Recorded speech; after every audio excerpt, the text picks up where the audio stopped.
In business today, three things to know. First, deal. Ukrainian leaders worked out an agreement to limit presidential powers and call for early elections. Why the country's stability is key to the Eastern European economy. Then, the well runs dry. How a historic drought along the U.S. West Coast threatens food supply and the livelihood of farmers. And is the Grim Reaper pulling the plug on cable TV? Despite the planned merger of Comcast and Time Warner Cable, now, more than ever, the future of cable television may be on the brink. Arise Exchange starts now.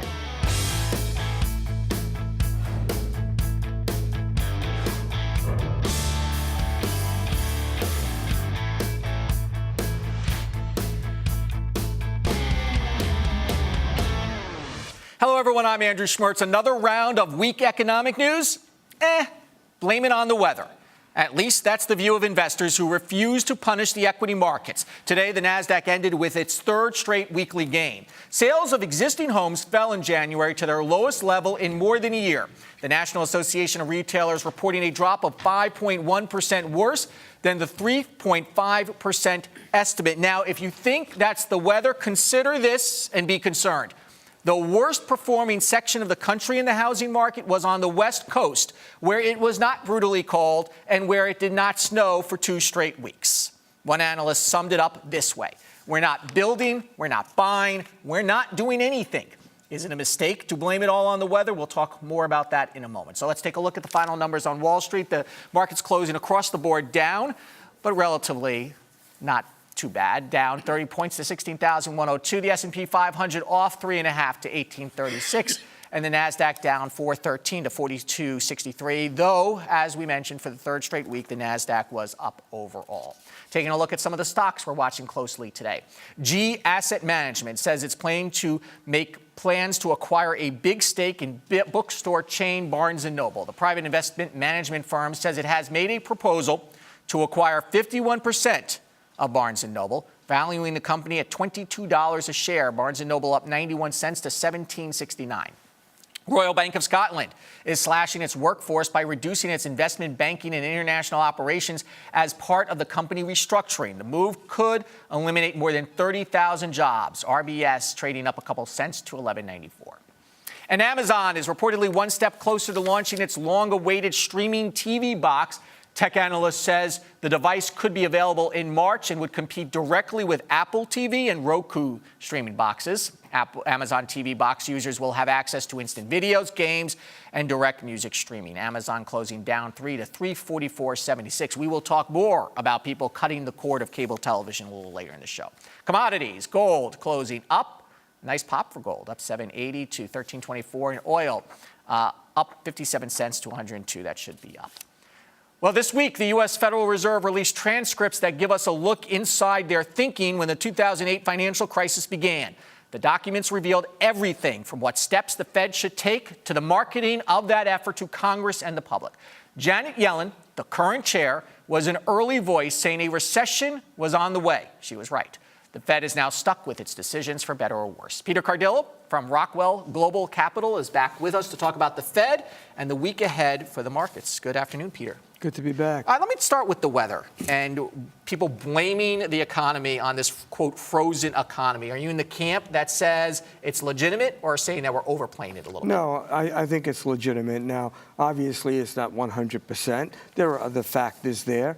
So I would say maybe 70% is weather-related, and that's enough to say that, you know, the deep freeze that we had froze the housing market and has had an impact on economic activity. In fact, you know, this quarter we're probably looking at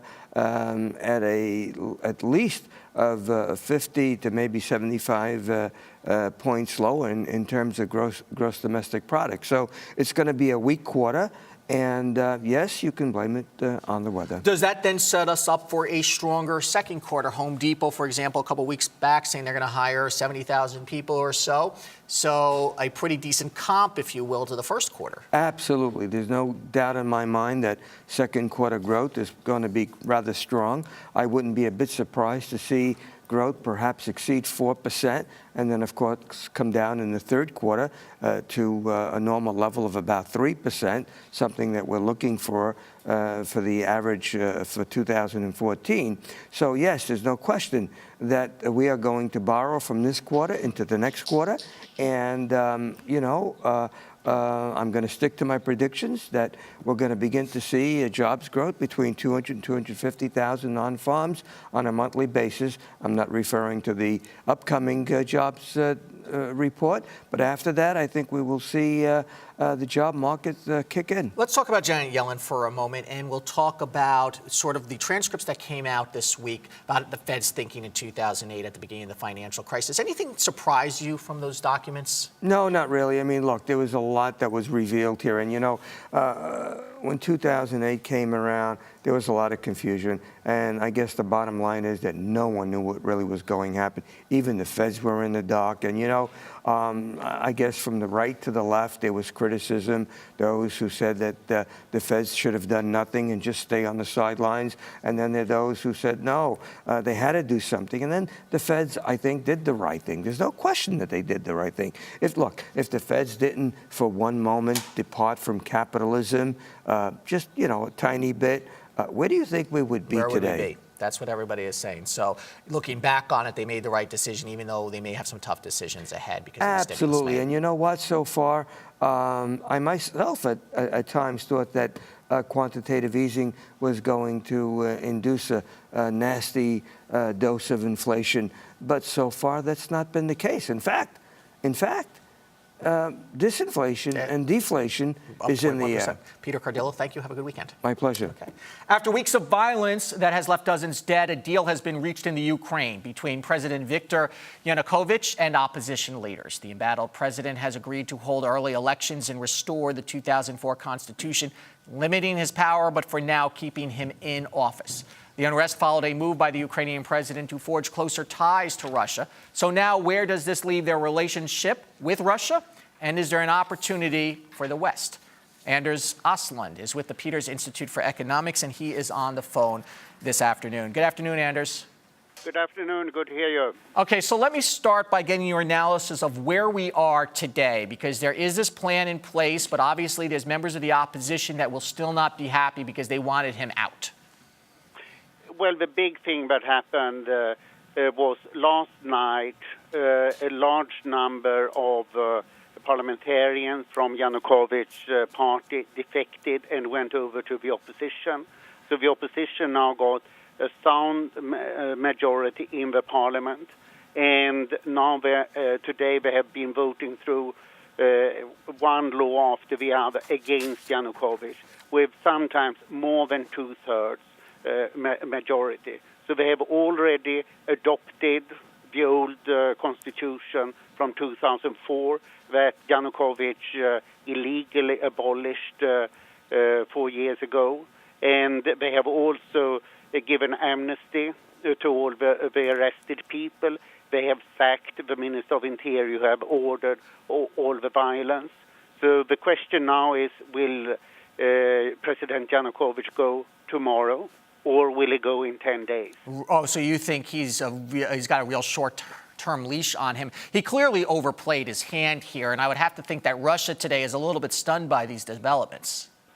Yeah, and we saw that Russia was stunned on Tuesday when they had promised to give $2 billion in Eurobonds to Ukraine, and clearly had demanded that President Yanukovych should clean out Maidan, the Independence Square, with all the protesters. And the official statement said that we will clean this place out in 1 hour. And then the riot police failed to take the square altogether. Yeah, I'm wondering if Russia's going to want its $15 billion plus the $2 billion they gave them the other day back. So now, where does this leave the opportunity for the European Union? And do you think the Ukraine is going to pivot now and run to the West? Yes. So we should expect to see a new government within 10 days, according to the agreement today, and it will be a West-oriented government. The European Association Agreement is still on the table. This government will love to undertake all the conditions because they were really against Yanukovych's power. So this can move fast and in a Western direction. What we should be concerned about is Russian sanctions. Okay, Anders Åslund with the Peters Institute for Economics. Appreciate your thoughts today. Thank you very much. Coming up, you've been hearing about all the rain and snow in the east, but in the west, there has been none. The impact of one of the worst droughts in U.S. history next on Arise Exchange. Arise is the only network that really covers comprehensively the African diaspora. It gives people in other parts of the world of color a chance to know about people here in the United States, us to know about them, and the world to know about us. So it's kind of an educational experience for everybody involved. Getting to know people through stories, through personal stories. You really get a chance to know what people are actually all about, what communities are about. How are we different? But more importantly, what commonalities we all share.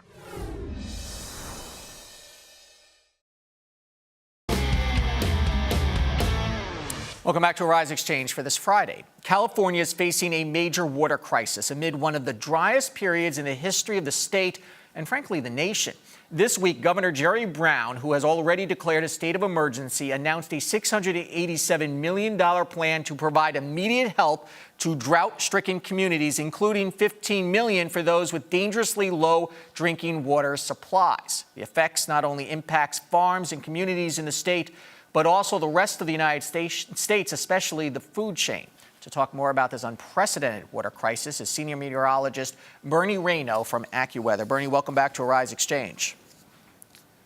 It's always my pleasure, Andrew. So, of course, the governor can't make it rain. So can you put into context for us how bad this drought really is? Well, the drought in California, and especially Southern California, actually started last year as rainfall amounts were below normal. But the difference with last year is that we saw plenty of snow fall across the Central Sierra. And remember, rainfall in California isn't, or the water in California isn't just from rainfall, but from snow melt in the Sierra. Unfortunately, this year, the pattern that we've seen bring storm after storm after storm up along the East Coast has taken storm systems well north of California most of this winter. And although we've had recent rains in the Pacific Northwest, the rains haven't gotten into Central and Southern California, and that's why things are so desperately bad. And unfortunately, we're running out of time in California. Remember, their rainfall comes during the months of December, January, February, and March. After March, very little rain falls in California to begin with. I was going to ask you, Bernie, if this was related to the weather we're having here in the East. So you say we're running out of time. So can you walk through me the scenario over the next 6 months with this drought? Well, there is some good news because as we get in the next weekend, and I think as we go beyond into March, it looks as though the pattern is going to be changing just a little bit from where we've been this winter. Instead of storms going up into British Columbia, I think there's going to be opportunities for rainfall in Central and Southern California beginning next weekend, so a week from today, and as we go into March. Now, that rain will just prevent the drought from getting any worse. It's not going to get rid of it. What we have to get is the opposite to occur. And we've seen this happen in California. That is, we go from drought to heavy rain, and we're looking for at least maybe that as we get in the next rainy season. But this drought isn't going anywhere until probably maybe next year as we get in the next December, and let's see if we can get some storms then. But again, some rain coming in the next couple of weeks, but not much. Enough. And we should remember that California supplies water to some of its eastern neighbors. Let me ask you about the economic impact when it comes to farmers and our food supply. What are we going to look at, regarding prices, for example, of everything that gets planted that comes out from the west? Well, as your last guest just talked about, you can't blame one thing on prices going up, but the weather is going to impact this quite a bit as we get into the summertime. Certainly, there's going to be a lack of water from the rain. There's also going to be a lack of water from the snow melt. So this is going to hurt every industry that I can think of in California that depends on water. Okay, Bernie Rayno, let's pray for rain. Thank you so much. Yeah. Time now to take a look for our business ticker. The head of the central bank in Nigeria, removed yesterday by the country's president, is fighting back today. Lamido Sanusi, who has been an outspoken critic of Nigeria's record on tackling corruption, claims his suspension is illegal. The president doesn't appoint. he proposes and the Senate confirms. So the governor is actually appointed by both the president and the Senate, and therefore should be removed by both. And so for me, I think we should challenge it. Sanusi was suspended for what Nigeria's President Goodluck Jonathan called, quote, financial recklessness. Mr. Jonathan has already named Goodwin Emefiele, the current chief executive officer of Zenith Bank, as the new CBN chief, subject to the confirmation of Nigeria's Senate. But many Nigerians believe Sanusi was punished for exposing the Nigerian National Petroleum Corporation's failure to account for $20 billion of what might be missing oil money. The government disputes that and how the government has failed to act on the matter. U.S. taxpayers will finally recoup some of the billions of dollars they paid out in bailouts over the financial crisis. Today, Fannie Mae reported it will pay the Treasury Department an additional $7 billion after posting an eighth straight quarterly profit. That would push the total dividend payments above the $160 billion level and the mortgage financing company received. Looks like February car sales may be thawing. Consulting firms J.D. Power and LMC Automotive believe auto sales for this month will increase 5% compared to the same month last year, even though severe weather during the first half of February disrupted new vehicle sales. The pace is expected to increase toward the end of the month as buyers who delayed their purchase return to the market. An athletic gear maker Under Armour signed a new 8-year deal with the U.S. speed skating community. The renewal of its contract came despite the controversy over the performance of new suits it developed and provided to the team at the Sochi Olympics. Under Armour says it's ready to try again, and apparently they're going to get a shot at it, and will outfit the U.S. speed skating team for the next 2 Winter Olympics. Coming up, one cable and internet provider goes to extraordinary lengths to deliver its service to our favorite person of the day. You're watching Arise Exchange.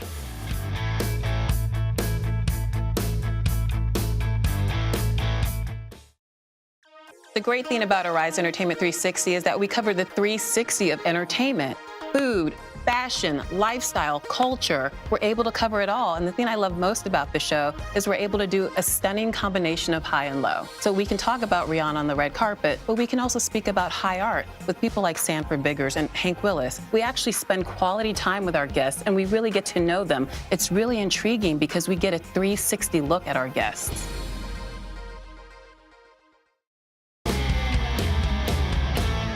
Time now for our favorite person of the day, when we pick one person who grabbed our attention and not for the right reasons. Today, it is internet pioneer and Facebook co-founder Sean Parker, who went to such great lengths to get the cable and internet service that he wanted that he may have wrecked his Greenwich Village, New York block in the process. It began when Parker asked to get Verizon Fios service for his $20 million brownstone. Verizon needed access to the home, which includes 6 bedrooms, 7.5 baths, and an indoor pool. Now, for the record, that's about 5 bedrooms, 6.5 bathrooms, and 1 indoor pool, more than most New York City apartments have. But Verizon had a problem. The street, you see, was blocked with snow due to the relentless winter in New York City. So according to the Valleywag gossip blog, Verizon brought in bulldozers to plow the street, where they promptly dumped the snow in the middle of the block after clearing a path only to Parker's home. Then, reportedly, they ripped up the street so they could get the wires to Parker's home. As Valleywag put it, all so Parker could download Spotify faster. Now, I don't know about you, but when I call customer service at the cable company, they have never offered to bring bulldozers in to install or fix things. Usually the best I get is a 4-hour window when they might show up. Next time, I'll ask, and we should all. This is not the first time Parker has allegedly run roughshod over the earth. You may recall that the state of California sent Parker a $2.5 million bill after his wedding damaged protected redwood trees due to a castle that he insisted he had built. And so Sean Parker is our favorite person of the day, but now with high-speed internet access. Next, have reports of the death of cable been exaggerated? We'll meet one executive who has a new way to bring you TV. You're watching Arise Exchange.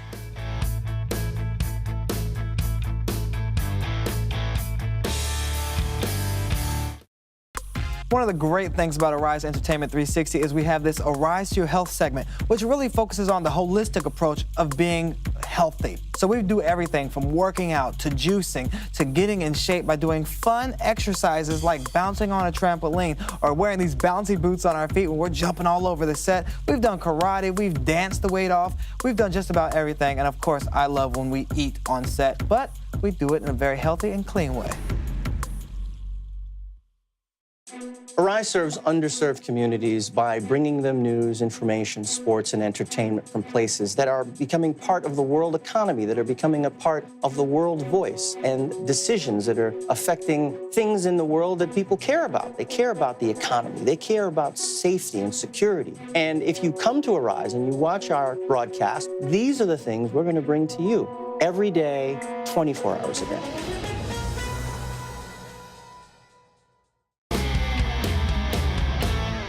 Many Americans aren't getting their TV from TV these days, especially cable companies. Today, Netflix, Amazon, YouTube, Roku, and others are allowing people to cut the cord of cable and ditch satellite altogether. One company at the forefront of the change is Jadoo TV.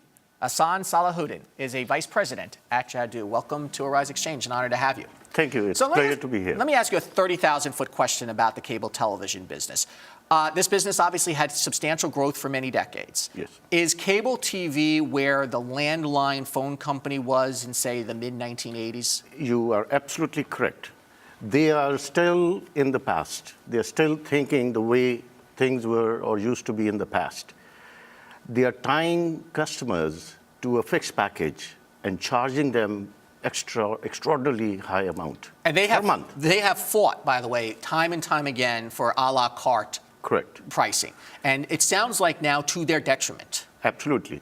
And still, I mean, they are still living in the past. I mean, they're still trying to charge too much. And then you are tied to that house. With our box, you can take this box. It's an IPTV box. You can go anywhere in the world, connect it. You can see your channels. Let me ask you about IPTV. So for people who don't understand, the way you get television is the very old school way with rabbit ears and over the air, though that's also now coming back with Aria, for example, or through cable television, or through the telephone's fiber optic options, or through satellite. But your system and others have new ways. So what is IPTV and how does it work? IPTV works through internet. You need to have internet, either an internet over the air, preferably high speed there, or a cable internet coming to your home. Just connect it to the internet and connect the box. It's like a mini computer, actually. It does everything that a mini computer could do. And it's a small box. It comes in your palm. I mean, if you look at the picture here, it's that smaller box. And how is the quality? The quality is good, except that it is not a real HD quality, because when the signal comes through the internet, there is slight degradation, but it's excellent. Our backend team actually ensures that all the channels, they get good quality Okay, picture. so from a content perspective, from an individual on the other side, what are they getting through Jadoo? What are their options that's different than cable? Okay, so right now we are concentrating in the South Asian market for the South Asian community. The CEO, Sajid Sohail, he's a visionary in the Silicon Valley, in the media business, in the video business. He thought of this device to be available to people around USA and the world. So we started off with the South Asian market, which is India, Pakistan. We added Bangladesh. And by the way, this is areas where I imagine traditional cable penetration has not been so good. No, it has been there, but people were stuck with the limited number of channels here in USA. When I came here, I was paying through my nose to the dish. Okay, cable. so people still have to have high-speed internet, though, and that is still being controlled largely by the cable operator. So where do you come down on the Comcast-Time Warner deal, for example? Because they may make a competitive decision to slow down access to your product. If you look at where the telephone companies are now, they have merged together. The AT&T or the baby bells have gone back into AT&T. So this merger is not going to be going to do any good to the cable companies. No, absolutely not. Okay, Hassan Salahuddin, thank you so much. Thank you very much. We look forward to continued success with your company. Bye.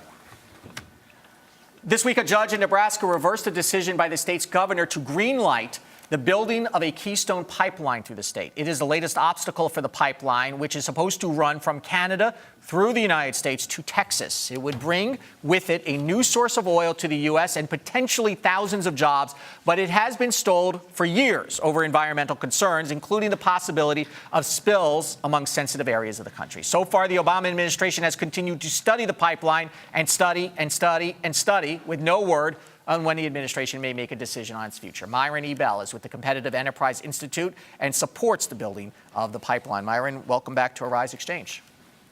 Thank you. All right, so let me ask you this. This decision by the judge might give President Obama yet another pass here on delaying his decision. Yes, absolutely. I think that President Obama has decided that the most politically viable thing he can do is delay the Keystone pipeline to death. And so a Nebraska county judge ruling that it's unconstitutional will probably be a fairly minor obstacle to getting the pipeline built or delaying it further. But it does give him another chance to say, see, I have to wait for all the moving parts to be resolved here. Right. Okay, so talk to me a little bit about how the impact of this pipeline will have on jobs, but for all of Americans, you know, the extra oil that will be coming into the country. Well, one Keystone pipeline has already been built. It was permitted in 2005, and it's in operation, and it's bringing oil from Canada, from the province of Alberta, down to the Gulf refineries. This second pipeline, you know, the production up there is going up and up and up. Also, the production in North Dakota is going up and up and up. So there isn't enough pipeline capacity. So if we want to have Canada as our major oil supplier, and North Dakota to continue to expand, we need this pipeline. The fact is that there are pipelines throughout the United States, particularly in the Midwest and the South, thousands and thousands of miles. They're never a political issue. They're never an environmental problem. But this one has become so because several major Democratic donors, billionaires like Tom Steyer, have made this an over our dead body issue Myron, for the Democratic Party. We don't have much time here, but I want to hammer home the point of safety here. If you're not going to pipe the oil in, you have to get it here some other way, on trucks, on rails, or by barges. Where is the safety record comparing between the two opportunities? Typically, when you have a pipeline, people forget that it's even there. There are accidents very occasionally. They tend to be very small and not much of a problem. Rail accidents, we had an entire town in Canada blown out by a rail explosion of a train that had oil on it. So, yeah, I think there's a big difference. Also, there's a big price difference. It costs a lot more to ship oil by rail than by pipeline. So that's why we have thousands of miles of pipelines. We have about 20 seconds left. Quickly, how many jobs do you think can be created from this? Well, a lot in construction, 20, 40,000. And then once it's built, there's a lot in the refinery industry. We're going to be producing a lot more gasoline, jet fuel, and so on. We'll start exporting it to the rest of the world. Okay, Myron Ebell, thank you so much for your thoughts today. We'll be following the pipeline story as it will continue to unfold. That's Arise Exchange for this Friday. I'm Andrew Schmertz. Have a very good weekend, everyone.